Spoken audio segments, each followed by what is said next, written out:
সচিনের রেকর্ড ভেঙে নজির করলেন বিরাট। ফের ভারতের কাছে দর্পচূর্ণ পাকিস্তানের। গত কয়েক মাস ধরে তার ব্যাটিং নিয়ে যথেষ্ট সমালোচনা হয়েছিল, কিন্তু ফিরে আসার জন্য বেছে নিয়েছেন পাকিস্তান ম্যাচ। এই ম্যাচকে পাখির চোখ করে অনুশীলন চালিয়েছেন। গোটা টিম প্র্যাকটিসে যাওয়ার প্রায় 3 ঘন্টা আগে নেটে চলে যাচ্ছিলেন। খেলোয়াড়দের কেরিয়ারে খারাপ সময় আসতেই পারে, কিন্তু বড় মাপের খেলোয়াড়রা প্রত্যাবর্তনের জন্য বড় মঞ্চকেই বেছে নেন। এই যেমন বেছে নিলেন বিরাট কোহলি। আন্তর্জাতিক ক্রিকেটে আরও একটা বড় নজির গড়লেন বিরাট কোহলি। রবিবার দুবাইয়ে চ্যাম্পিয়ন্স ট্রফির ম্যাচে পাকিস্তানের বিরুদ্ধে একটা বড় মাইলস্টোনে পৌঁছালেন কোহলি। সচিন টেন্ডুলকর, কুমার সাঙ্গাকারার পর বিশ্বের তৃতীয় ক্রিকেটার হিসেবে আন্তর্জাতিক 50 ওভারের ক্রিকেটে কোহলি 14,000 রান পূর্ণ করে ফেললেন।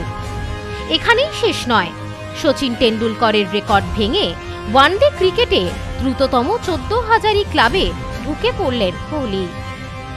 শাহিন আফ্রিদি, হ্যারিস রৌফদের বিরুদ্ধে কার্যত রাজত্ব করলেন তিনি। 62 বলে তার ব্যাট থেকে বেরিয়ে এসে একটা ঝকঝকে হাফ সেঞ্চুরি করলেন। পাশাপাশি আন্তর্জাতিক ক্রিকেটে আরও একটি মাইল ফলক তিনি স্পর্শ করলেন। একদিনের আন্তর্জাতিক ক্রিকেটে তিনি 14,000 রানের মাইল ফলক স্পর্শ করলেন। ম্যাচের 14 ওভারের হ্যারিস রৌফের বলে বাউন্ডারি হাঁকিয়ে তিনি এই কৃতিত্ব অর্জন করেছেন। বিশ্বের তৃতীয় ব্যাটার হিসেবে বিরাট এই নজির গড়লেন। এই প্রসঙ্গে আপনাদের জানিয়ে রাখি, বিরাটই ক্রিকেটে বিশ্বের দ্রুততম ব্যাটার হিসেবে একদিনের ক্রিকেটে 14,000 রানের মাইল ফলক স্পর্শ করলেন। বিরাট ছাড়া এই রেকর্ড করেছেন সচিন টেন্ডুলকর এবং কুমার সাঙ্গাকারা।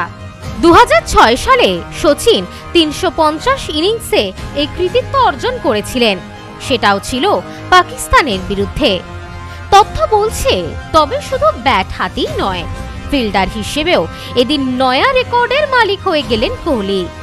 ভারতীয় হিসেবে সর্বোচ্চ 158টি ক্যাচ ধরলেন তিনি।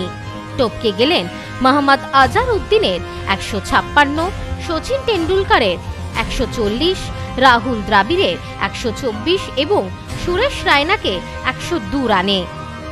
খেলা শেষে বুঝিয়ে দিলেন 22 গজে তার এখনো অনেক দেওয়ার আছে। Bureau report, news no man's land. বধুয়া গুঁড়ো মশলা, গন্ধেও ভালো, স্বাদেও ভালো। বধুয়া গুঁড়ো মশলা, সম্পর্কে আনে অটুট বন্ধন। বধুয়া গুঁড়ো মশলা, গন্ধেও ভালো, স্বাদেও ভালো। বধুয়া গুঁড়ো মশলা, সম্পর্কে আনে অটুট বন্ধন।